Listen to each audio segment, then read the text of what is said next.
Let's go to someplace easy! Because after the second hardest course in the game for me, I like nothing better than just leisurely driving through the easiest course in the game, and Florida by far is the easiest course in the game. He says as he crashes into the car that is exactly like him, who screws him up for the rest of the race, and he has no way of catching up. Yay! But this course kind of feels like a reward for getting this far in the game, and I can't stress enough how this is an N64 port of the arcade game, which is why you have the timer at the top ticking down from like 90 seconds and the checkpoints and the like. Because you would lose if you didn't have enough time. I want to say that they gave you less time in the arcade because this is a stupid amount of time. I want to say they just added the extra time so it didn't frustrate you if you happen to buy the N64 port. Because you shouldn't have to deal with that breathing down your neck or running out of credits if you have no credits in the N64 game. And I'm about to lose on the easiest course in the game. On easy difficulty. Only UniversalGiant, folks. Only I could possibly do this. Only I could f*** this up so badly that I would lose on the easiest course on the easiest difficulty. I really want to say I can pass these guys just before the end so we could clear this and get the credits, please. I salvaged 3rd place out of that! We do have one more course after this, however, there's something special about it. This is Mission Control. Code green. Come on down. Because in Florida is Cape Canaveral. And do you know what's at Cape Canaveral? I got Cruis'n World at 419er, over.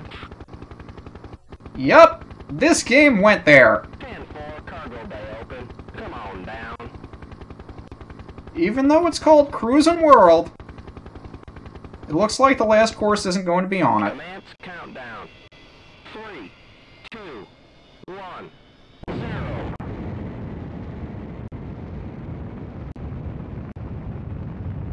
We have liftoff. Roger. Payload release.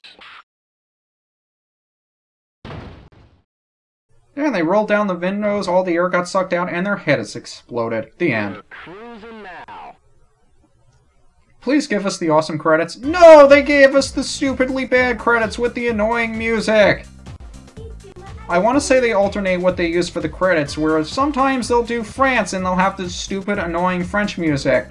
And other times they'll have the Italian chorus with the awesome music. I don't know what triggers which. I want to say it's either because of how well you do, or they just alternate. But either way, this is not the end of the game, so if you feel like skipping the credits and my schmaltzy speeches, I'll put an annotation right up there. Just click it and we'll go to the next course. But Cruis'n World, it's a game that I probably didn't do justice to in this recording. I feel like I was a little more scatterbrained than usual in terms of coming up with thoughts to make sentences out of, and I'm seriously considering whether or not I actually want to put this up. Hi, Ken Lob, you're in so many games. But if I do, it's just a game I wanted to get to now, and wasn't sure if I'd ever get around to doing it later. Because I wasn't really in the mood to record Soul Silver. I kind of have my heart set on doing this game, and I'll probably get to Soul Silver starting next week. But there were very few games that I own, that I've had, that are a little bit off the beaten path. And I want to say if you've ever been to an arcade, at least in the late 90s, you've seen one of these cruising games. So it's neat in that respect. It's kind of fun to play a game on a console, like to personally own it, having played the arcade version. And I do forget which one I played before which. I want to say I played the demo for the N64 port before the arcade version. But it's interesting to see from, at least from the perspective of somebody who grew up on console games and didn't necessarily have... Okay, we've seen enough of Andy Mitchell.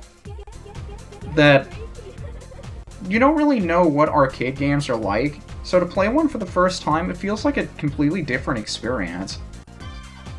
And you always have to look at it through those goggles, that with the knowledge that this is an arcade game and it's designed to be difficult and, you know, difficult but still fun. I mean, difficult to the point where you put in more coins so you can get an extra life, or you can continue racing even though you lost. And lob again, what the hell? But, yay, special thanks, which means we're pretty much at the end of the credits, so they can end at any time. I'm getting anxious to go to the last chorus. Can we please go to the last chorus? Last chorus, please.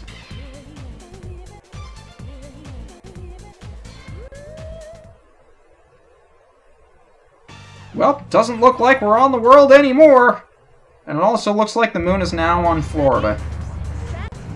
And we get the French music again! Why, French? Why? To my knowledge, no Frenchman has stepped foot on the moon. Why are you here? I also came to the sudden remembrance that Neil Armstrong died a few weeks ago. Ugh. I mean, this is supposed to be a celebratory track, kind of hidden thing that you get to at the end and you say, oh, it's so cool and awesome, but now all I can think about is Neil Armstrong and walking on the moon. And the fact that he's no longer with us just tells us how old we are.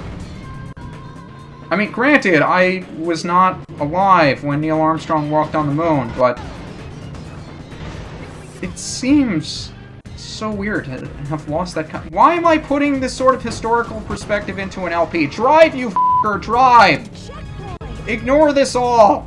Stop talking about things that have nothing to do with nothing! This is an LP. Nobody comes here to talk about things. I'm seriously considering not even putting this up and just starting it over again. This is just so bad. I might just try tomorrow. I mean, God, I just drove through the car!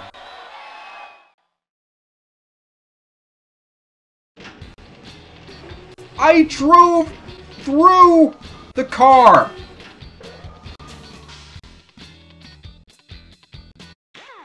Cruis'n World, everybody!